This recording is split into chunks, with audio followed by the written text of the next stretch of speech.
Hi everybody, this is Austin Gates, and this is the first video of a few videos that are going to talk about the process and kind of a behind-the-scenes look at what it was like to write Still Fighting It.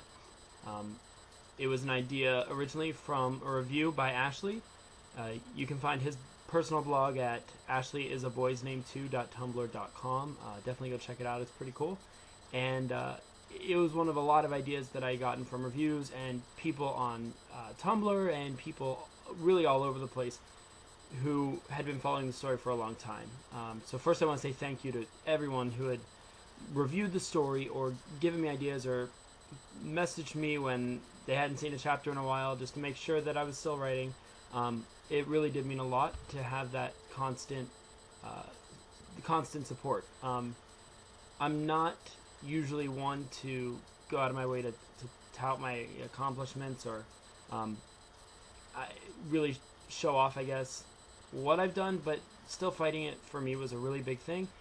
It was the first story that I had ever finished after attempting a lot, and I think that even if there are only 2 or 3 people who might be interested in what it was like to write it and that process, maybe this whole series might be worth it. So with that being said, this is the first video. I plan on having a few videos talking about the music aspect of the story, what it was like to develop the characters based on where I was in the series of the show, and some things that were cut that would have altered the story a lot. So it might be of interest to some people. If not, that's okay. But for those of you who have been following and who do care, I think it'll be kind of interesting.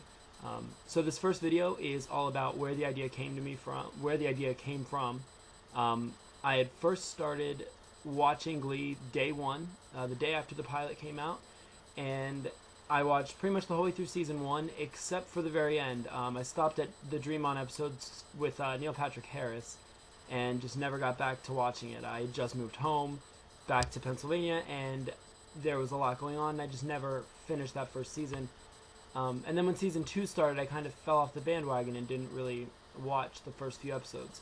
I guess at some point, it was episode 6 of season 2, Never Been Kissed, and that's the episode where Karofsky kisses Kurt and Blaine's character is introduced. My mom happened to have been watching it on TV. I was upstairs, and she called me downstairs because she was so intrigued by how openly gay the whole show was being during that episode, whether it was Karofsky kissing Kurt and then Blaine's words of wisdom, I guess, to Kurt in that episode. So that episode really brought me back to the show, and I think over the next 2 days after that, I watched the end of season 1 that I had missed, and then through season 2. As far as Sam's character went, I knew of Sam's character, but I didn't really think much of him. I wasn't really interested, to be honest. We didn't need another Finn, but as I started watching the beginning of season 2, and especially the duets episode, episode 4 of season 2, I instantly fell in love with this character. I think his character is someone who is interesting and funny and has a lot to him that the show really never tapped into. But the idea came from having seen episode 6 where Kurt goes to Dalton Academy, and then the next day watching episode 4 where Sam mentions to Quinn in his date that he went to an all-boys boarding school. When I realized that and then saw his interactions in that episode with Kurt and the struggles of doing the duet with the other guy and telling Finn that he didn't realize he had a problem with gay guys, that's where the idea came from. And at that point I really thought that the show was going to go there, so I wanted to write originally just the backstory because I trusted that the show was going to take it and move on with that. So the original idea was just a backstory of Blaine and Sam's relationship at Dalton the year before, and then I knew that was going to end with Sam leaving. So I was waiting for the show to really bring them back together later on. Obviously that never happened, and that's where the story evolved into something bigger, and the second part came about where we'd see season 2 from Sam's point of view in a completely different way than what we expected when we first watched it.